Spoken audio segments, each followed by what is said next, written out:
मनुष्य का जीवन जितना सत्य है उतना ही बड़ा सत्य है उसकी मृत्यु।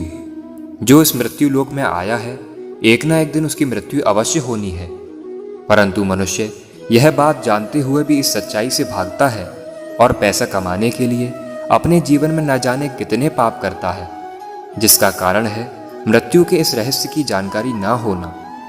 मृत्यु के बाद पाप कर्म के कारण उसकी आत्मा को न जाने कितने कष्ट भोगने पड़ते हैं, जिसका वर्णन हिंदू धर्म के 18 महापुराणों में से एक गरुड़ पुराण में किया गया है।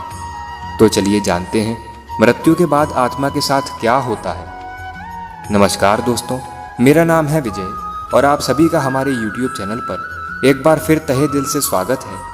तो दोस्तों, अगर आप सच में भगवान श्री कृष्ण के भक्त हैं तो वीडियो को एक लाइक कर दीजिए एवं कमेंट में एक बार लिख दीजिए जय श्री कृष्ण। गरुड़ पुराण के अनुसार जिस मनुष्य की मृत्यु होने वाली होती है वह बोलना बंद कर देता है, उसकी सभी इंद्रियां शिथिल पड़ जाती हैं। जब अंतिम समय निकट आता है तब परमात्मा के द्वारा उसे एक दिव्य दृष्टि मिलती है, जिससे वे सारे संसार को एक रूप में देखने लगता है। गरुड़ पुराण में बताया गया है मृत्यु के समय 2 यमदूत आते हैं जो देखने में बड़े ही भयानक होते हैं।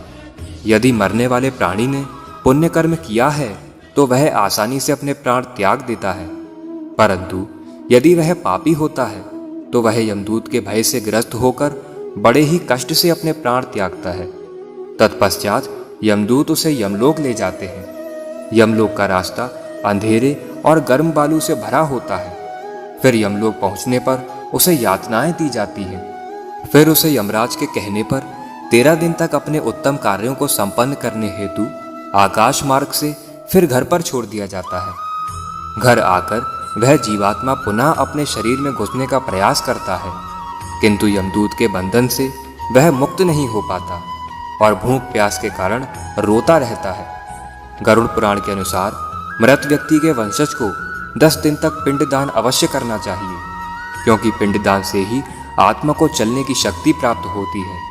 तत्पश्चात मृत्यु के 13 दिन यमदूत आत्मा को फिर से पकड़ लेते हैं।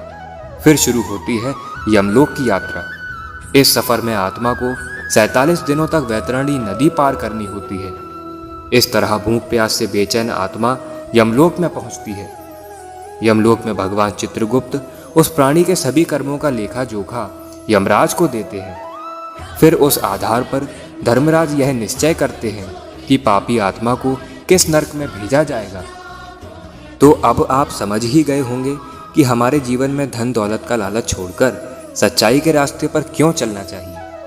आशा करता हूँ कि आपको हमारी यह वीडियो पसंद आई होगी। अगर पसंद आई है तो वीडियो को एक लाइक कर दीजिए एवं कमेंट में एक बार लिख दीजिए जय श्री कृष्ण।